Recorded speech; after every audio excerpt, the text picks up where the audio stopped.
Mangwanani akanaka muri Zimbabwe tinokuchingamidzai zvekare kune chimwe chirongwa pano paZim Facebook Secrets and Confessions kuri sei kwose kwamungava muri kumativi mana enyika. Rekedzai tibva tapinda muma messages edu atatsoka takakubatirai.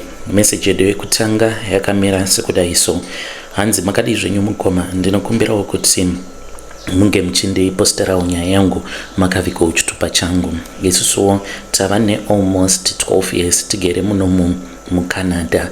Takauya kunoku navatete vedu vainge vachiita zvepolitics, vainge vatori nechigaro mubato reMDC parakatanga. Saka vakabva vachizopisirwa ploti ravo, ndopa vakabva vachizoti muZimbabwe mainge musisiri safe, vainge vava kuda kuti tinge tichibuda munyika yeZimbabwe. Ndobva tachizouya kunoku as asylum seekers, tikabva tachizotanga kugara kuno.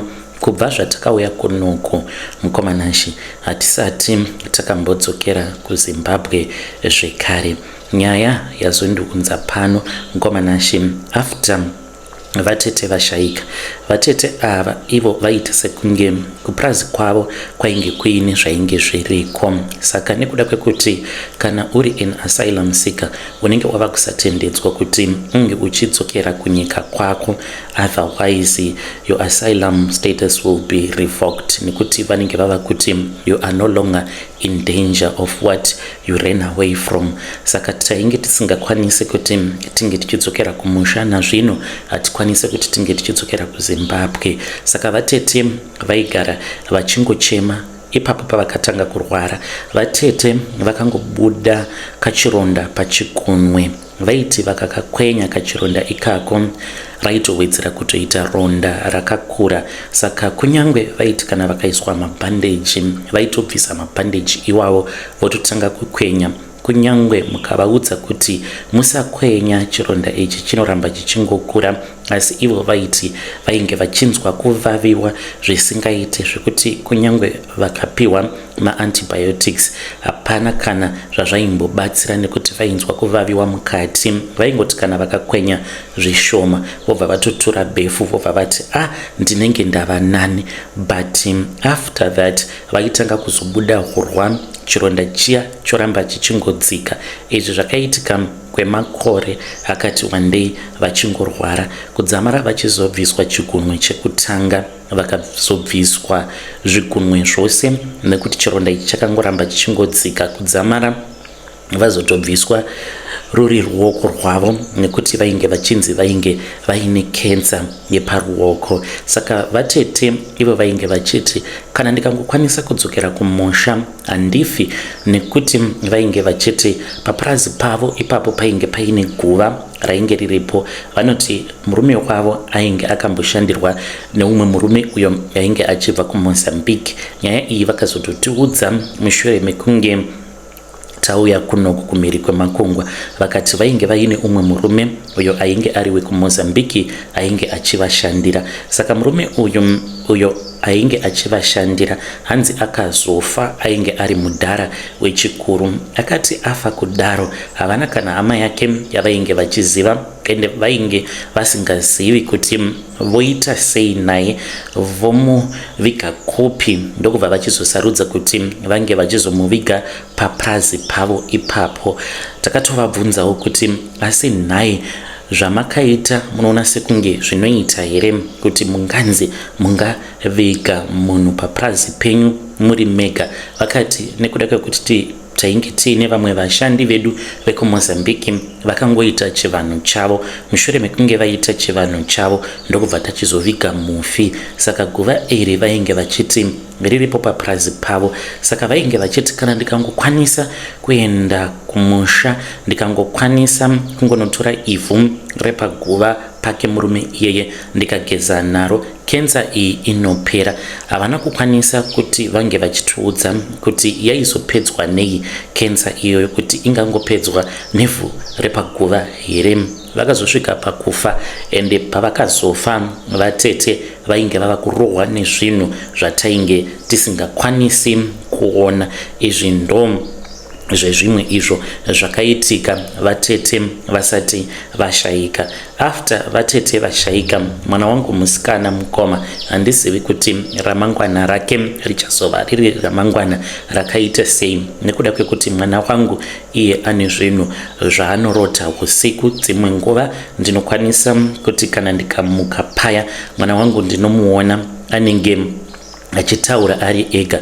Zvakatanga mushure mekunge vatete vake vashayika. Saka ndakati nerimwe zuva pandakamuka ndikanzwa mwana achitaura, ndakati nhasi ndamubata, nekuti ndaifungidzira kuti ainge achiita zvefoni uri usiku. Ndakamuka paya ndokubva ndanofura. Pandakanopindamo muspare bedroom make ndakaona kalight kakangoti tai, ndokubva kalight kaya kadzima. Light chairo remubedroom make rakabva raita on rega. Ndo pandakamuona kuti ainge akagara akapfunya chisero pamusoro pembedha achitaura ari ega. Ndikati naiwe, who are you talking to? Akabva ati ndanga ndichitaura natete Messi. Ndikati wanga uchitaura natete? Tete varipi? Akabva ati vanga vakagara ipapa pa-edge yebed. She was sitting by the edge of the bed. Saka pamapinda mumba vabva vatiza. Ndakavhunduka mukomanashi. There was something that was in the bedroom with us that same night. Ndakatora mwana ndikaenda kunorara naye kubedroom kwangu, but hope hadzina kuzobata. Mangwana acho makuseni ndakamukira ndikaenda kumba kwavamufundisi.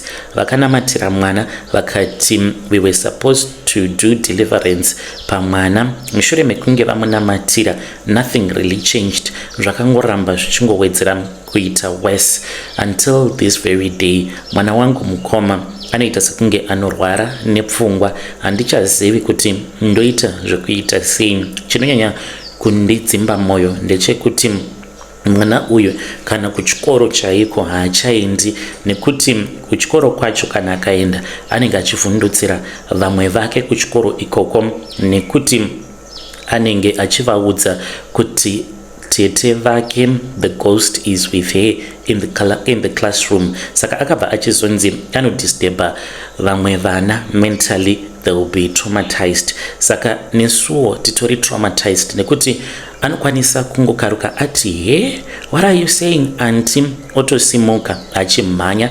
Kana mukasamubata anobuda mumba achimhanya, and anenge aine imwe speed yekuti kunyangwe mukazomutevera nemotikari kwamunozomubatira kwacho munomubatira kure, maybe even 5 kilometers. Pane pamwe pandakamusiya ainge akagara pacouch achiona Netflix.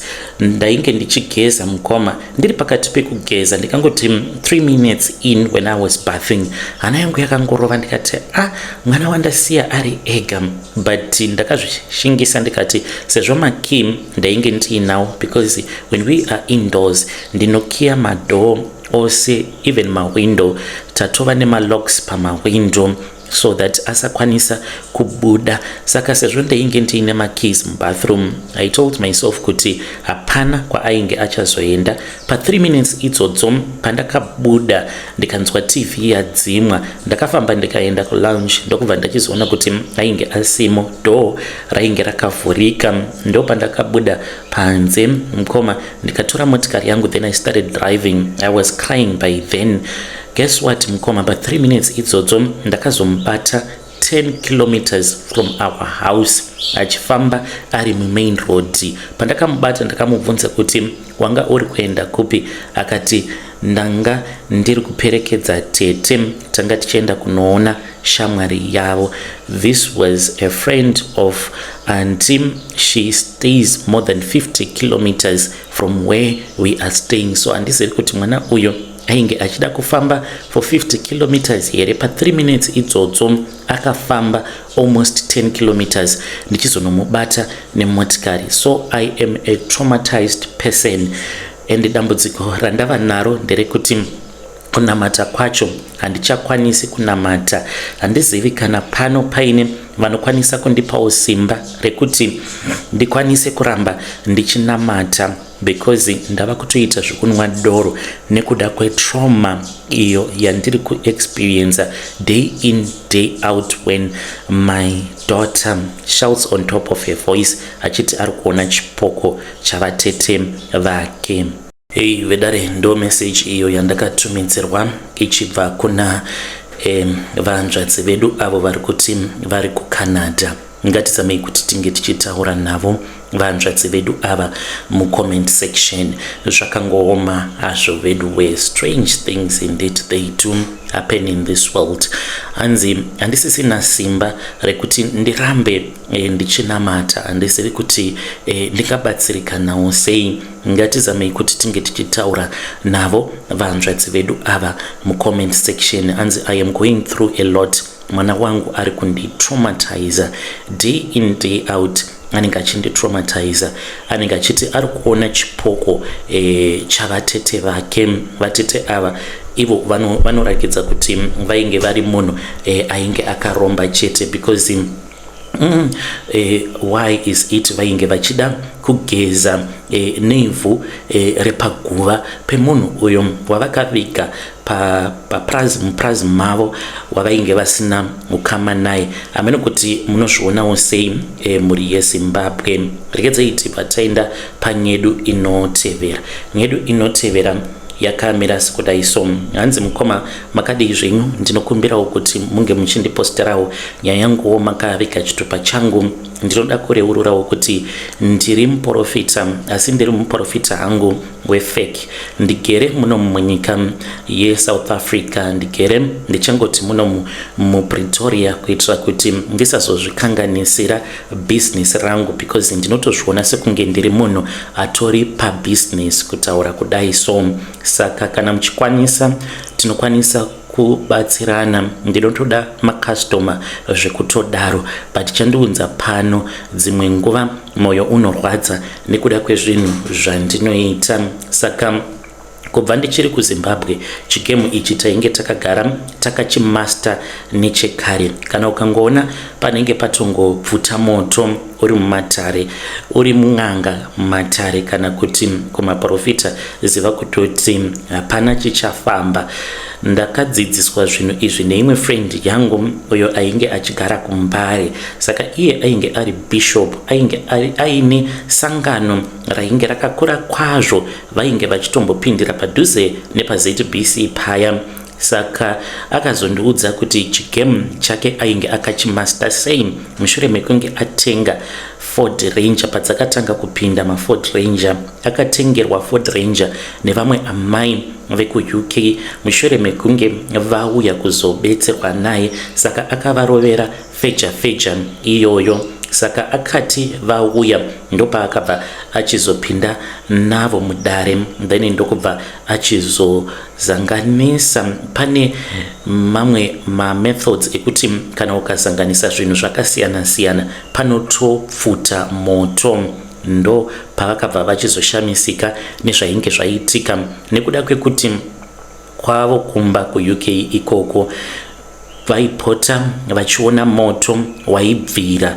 Vaiti kunyangwe masofa aikwanisa kungotanga kungobvira, asi achibvira kudaro imba yose inenge isingabviri, kana chiutsi chinenge chisingabudi, sofa rinenge richingobvira riri roga. Saka ipapo pakagadzira moto, vakatarisa from nothing, vakabva vachizobhilivha kuti wainge uri moto wechokwadi. Zvakaita ainge akavaudza kuti vaifanira kuti vange vachizouya nemudziyo wavo umwe chete. Saka vakabva vachizouya nemapoto. Mapoto awa ndiwo akazotanga kubvira ari 5 kudaro. Vakamatarisa akangotanga kungobvira. Chavasina kuziva ndechekuti ainge akazanganisa machemicals, kana ukasanganisa zvakaita sana potassium nemvura wozanganisa zvinokwanisa kutotanga kutobvira. Saka unenge uchitoroverwa rimwe gap rekuti unge uchitobhilivha ndo zvinoitika ipapo. Saka vakabva vachizomutengera motikari nekuti vakabhilivha kuti matambudziko avo ose ainge atogadzirisika, asi havana kunge vakaziva kuti vainge vatotamba nevakomana vemumbare. Saka ndakaona ava kudriver Ford Ranger ndakabva ndati neniwo izvi ndinozvida. Ndaifungidzira kuti maybe rainge riri simba raMwari rainge rakaburuka rikadzika paari. Izvo kwaani mufunge zvenyu mukoma, kwainge kusina kana simba raMwari, ainge achitoshandisawo feja. Mukuzonotaurirana akabva achizondiudza kuti ndaikwanisa kupindawo mugap. Ndikati mugap ndipinze shamwari, nekuti ndo zvandiri kutoda izvozvo kuti ndinge ndichipinziwa mugap. Saka takabva tachizotanga kushanda tose. Akandidzidzisa kuti pane mamwe methods aunokwanisa kushandisa kuti unge uchibatidza moto, zvekare nekuuraya huku. Saka huku kana wakaibata une dzimwe nzira dzekuti kana wakaibata nadzo inofa. Ende munhu kana ari pamatambudziko, aine matambudziko awo aanenge achisangana nawo, munhu iyeye anotongobhilivha zvose apa. Kana akaona huku yafa waigadzika pamakumbo ake, izvo unenge waidzvanya zvekuti inge ichitadza kufema, anobva atofungidzira kuti watotora munyama wose uyo unenge uri paari wobva wauyisa muhuku. SemaSouth African mukoma, handiti vanhu vekuti havanyatsokunzwisisa zvinoitika, asi dzimwe nguva ndinonzwa ndichirwadziwa because zvitokoloshi asi muno muSouth Africa zvirimo, vakaromba muno muSouth Africa vakawandisa. Izvezvi ndine imwe mhuri iyo yandiri kurwa nayo, ndokusaka ndazouya panapa ndiri kuda kaadvise mbichana, kaadvise nyana. Advise yandiri kuda mukomanashi ndeyekuti ndoenda here kuMozambique. Vanhu ava ndiri kuti kana ndakavatarisa ndiri kuvanzwira tsitsi. Zvino ndanga ndafunga kuti ndinge ndichienda kuMozambique. Kana ndikaenda kuMozambique ndobva ndanopiwa mishonga yekuti kana paine munhu wandinenge ndichida kubatsira ndochimubatsirawo zvechokwadi, kana kuri kunzi anenge andibhadhara. Saka ndiri kudawo advice ipapo. Handizivi kuti dare renyu rinoti kudii. Kune avo vachandibatsira ndingavhara chaizvo. Do not judge me nekuda kwemabasa awo andinoita, nekuti ndo zvinotoraramisawo mhuri yangu izvozvo. Pasina izvi zvandinoita mhuri yangu haikwanisi kurarama. Ndine imba yandakatenga kuruhwa. Imba iyi mukoma ndakaitenga isati yapedza kuvakwa. Saka plani yeimba iyoyo panotodiwa mari refu. Ndikutofanira kuti ndinge ndichitobatsira vanhu ava ende vatori neproblem yechokwadi, nekuti ivo mudzinza ravo mune zvitokoloshi zvirimo. Sekuru vavo vainge vaine makombi aibva kuDurban achiuya muJoburg. Saka vainge vakaromba gore roga vaienda mugomo nemombe, vonouraya mombe mugomo, voisiya zvitokoloshi zvavo zvobva zvachizotanga kudya nyama iyoyo nekunwa ropa. Vaiti kana vakatadza kuzviita kombi yavo yaitodonha yotouraya vanhu. Saka ndakadafunga kuti ndinge tichienda kuMozambique ndingonopiwa zvimishonga nyana kuti ndinge ndichikwanisa kubatsira mhuri iyi, nekuti vari kuti kana ukadarikidza dambudziko iri ukatibatsira tinokwanisa kukupa mari yakawanda. Sevana vacho sikana havakwanisi kuroorwa, vakadanana nevarume vanorambwa. Apa vane mari, vakadzidza vana ava, umwe wacho anotoshanda mugovernment. Ndiri kukumbira kuti musazoisa nyaya iyi kuchirungu, ngaingoperera pano toidiscasa semaZimbabwean. Handizivi kuti vedare renyu vanozvionawo sei. Vedare ndo message iyo yandakatumidzirwa ichibva kuna mukoma vedu kuna naHaiti avo vanouya nemaconfessions. Tinokumbira kuti pamunonyora paya vedu musazowanza mashortcut, because pakuzoverenga apa uchibatanidza panenge pakaipa, asi ndo meseji yavakatumidzira bishop ava vari kuti vane sowe ravo muPretoria. Hanzi tinosanganisa potassium nemvura. Kune vakadzidza sainzi, ichokwadi here kuti hanzi kana ukazanganisa potassium nemvura moto unotobvira zvekuti poto hanzi inotonganduka moto? Is it true? Please tell us in the comment section. Hanzi ndo basa rangu randinoita, asi vari kuda kuenda kuMozambique kuti vanosimbisirwa chiprofita chavo kuitira kuti kana vaine munhu wavanenge vachida kubatsira zvechokwadi, munhu iyeye vange vachikwanisa kumubatsira zvechokwadi. Tell us what you think in the comment section. Zvekare tichivabatsira mukoma vedu. Zvakangoma hazvo veduwe, asi ngatizamei kuti tinge tichitaura navo mukoma vedu ava mucomment section. Regedzai tibva taenda panyedu inotevera. Nyedu inotevera yakamira sekudai so. Hanzi makadi zvenyu mukoma, ndinokumbirawo kuti munge muchindiposterawo nyaya yangu makaviga chitupa changu. Ndauyawo pano ndine confession yangu iyo yandinayo. Ndine gonye iro randakapiwa. Zvino gonye iri rava kunditambudza. Pari zvino ndinongogara ndichinzwa kudyiwa mumatumbu mangu. Pandakaenda kuchipatara ndakanzi ndinokwanisa kunge ndava necolon cancer, but cancer iyi chakavanetsa vana chiremba ndechekuti havana kukwanisa kuiona zvekuti ichokwadi here kuti ndine colon cancer.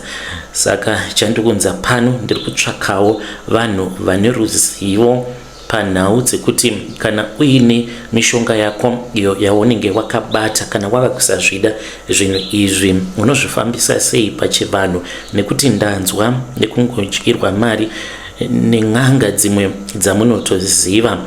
Ende chandikunza pano inhau yekuti ndine mwana wangu musikana. Mwana wangu uyu musikana ndamutambudza kwenguva yakareba. Ndakatanga kurara naye kubva achiri ne19 years. Kana ndichiti kurara nemwana wangu, kutomurara iye asingadi, zvekutomubata chibharo. Ende pose pandainge ndichimubata chibharo ndaimunumwisa mishonga iya yekuti nyama dzake dzinge dzichimuka, kumuka kwekuda kunzwa kutoitwa nemunhurume. Izvi ndaizviita apo pandinenge ndiri ndega nevana, mudzimai wangu asipo, aenda kuchechi kana kuti aenda kungonoshanyira hama dzake. Saka ndo zvandainge ndichiita. Izvi ndaizviitira kuzadzikisa mhiko dzangu. Pandakaromba mukoma ndainge ndiri driver, ndakambodriver matrack. Murungu wangu akaomerwa mubusiness, takashanda kwenguva yakareba tisingaoni kana mari. Saka zvakatanga kucreate problems mumarriage. Ndo pandakatanga kufamba nekuda kwekuti ndainge ndichida kunzwisisa kuti asi sei upenyu huri kumbooma kudai, chii chiri kuda kumboitika. Mukufamba ndo pandakabva ndachizoudzwa kuti ndainge ndiine shavi rehuvhimi iro rainge riri pandiri. Saka shavi iri rainge risina kugadzirwa. Ndakabva ndachizoudzwa kuti ndaifanira kuti ndinge ndichizotenga machira aya awo anoshandiswa nevanhu vane mashavi. Ndakati ndatenga machira angu netsvimbo dzangu nematewe ndokubva ndachizoenda nazvo kuna sekuru ivavo avo vainge vachindibatsira. Sekuru ava vakanditidaidza hama yako imwe chete inofanira kuti inge ichizova witness apo patinenge tozokanda bute pasi nekudeketerera mudzimu uri pauri. Asi ndakashaya kana hama imwe chete zvayo iyo yainge ichikwanisa kufamba neni, because tainge tiri vanhu vanonamata. Nazvino tiri vanhu vanonamata muPentecostal church, ndisingakwanisi kukuudzai zita rechurch. Saka tadeketerera tiri tega kudaro ndo pandakatanga kurota hope ndichivhima ndichibata mhuka. Ndakazodzokera zvekare ndikabva ndachizopiwa nyanga.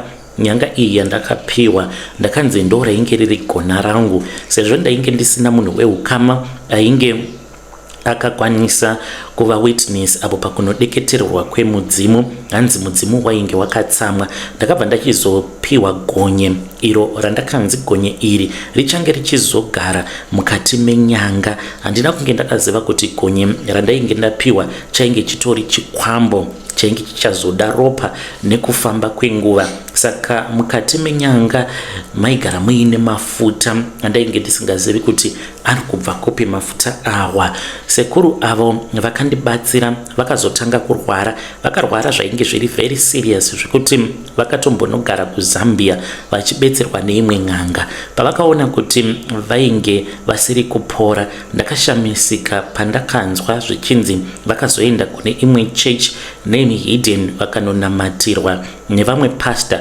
vekuchechi ikoko. Pavakapora hanzi vakabva vachizopupura muchechi imomo vakati, nhasi ndazoona kuti Mwari wandainge ndichinamata haana simba sesimba rina Mwari wenyu vamufundisi. Ndava kuda kurasa makona angu ose. Saka pavakarasa zvinhu zvavo, shoko harina kukwanisa kusvika kwandiri nekuti vamwe vakatoudzwa kuti vaifanira kuti vange vachizounza zvinhu zvavo zvavainge vakapiwa nasekuru ava. Saka sezvo shoko risina kukwanisa kusvika kwandiri, handinawo chandainge ndichiziva panyaya iyi mhuri yeZimbabwe. Ndakangoramba ndichingoenderera mberi neupenyu hwangu ndisina kana chimwe chete zvacho chandainge ndichitomboziva kuti izvi ndo zviri kuitika. Sezvisinei mukoma, mabusinesses andainge ndakatanga, zvinhu zvakatanga kuoma. Mukuzofamba kwandakazoita, ndakabva ndachizoudzwa kuti n'anga iyo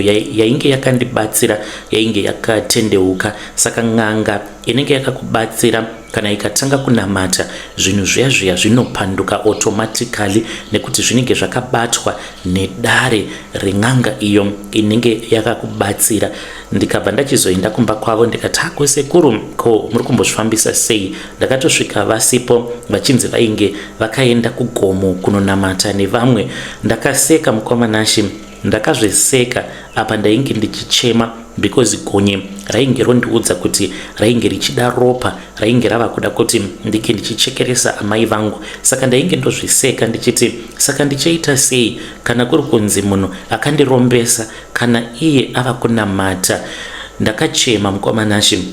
Ndokubva ndachizobvapo, asi pandakati ndichisimudza motikari yangu paiva paine umwe murume uyo yainge auyawo kuzosiyawo zvimwe zvinhu zvake.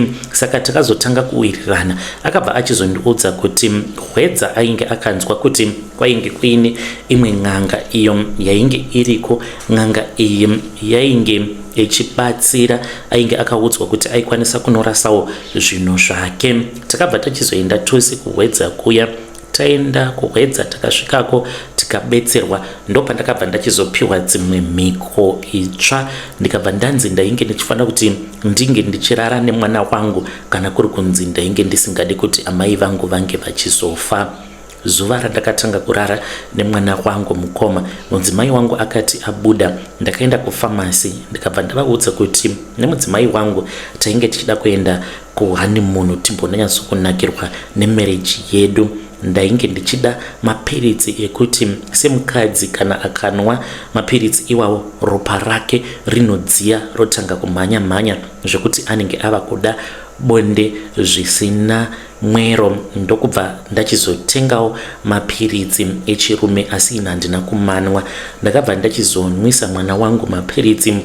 Ndakabva ndachizomuudza kuti ndainge ndichida kuti tinge tichimbonwa doro. Akashamisika nazvo kuti ndainge ndichida kuti tinge tichinwa doro. Takabva tachizotanga kunwa doro tiri tose. Ndikamukatanura nhumbi ndikaenda naye muspe make. Akandiudza kuti ainge asati akamborara nemukomana before. Ndikarara nemwana wangu ndokutanga kumubata chibharo kwandakaita. Ndakaramba ndichingomubata chibharo kusvika azobatira pamuviri. Ndikaenda naye kuna chiremba akanobviswa nhumbu.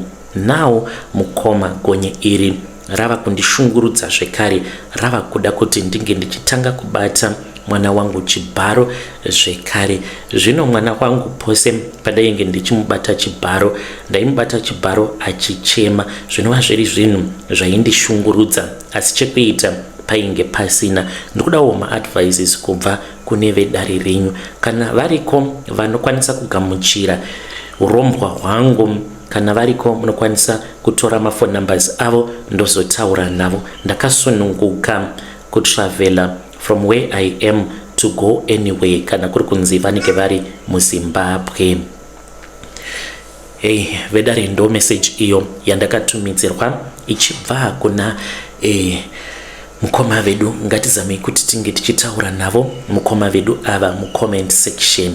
Strange things indeed they do happen in this world. Kurarama uchibata mwana wako chibharo, munozviona sei muri yeZimbabwe? Hanzi papo ndenge ndisina choice. Gonye iri rainge rava kutoda kutondidyira amai vangu, saka ndakaona kuti kurara nemwana at least zviri nani, ndinokwanisa kumbosevawo upenyu hwemubereki wangu, asi now gonye radzoka. Ngativabatsirei mukoma vedu ava mucomment section. Zvekare ndichikumbirawo following yenyu kuFacebook, link I will put in the comment section.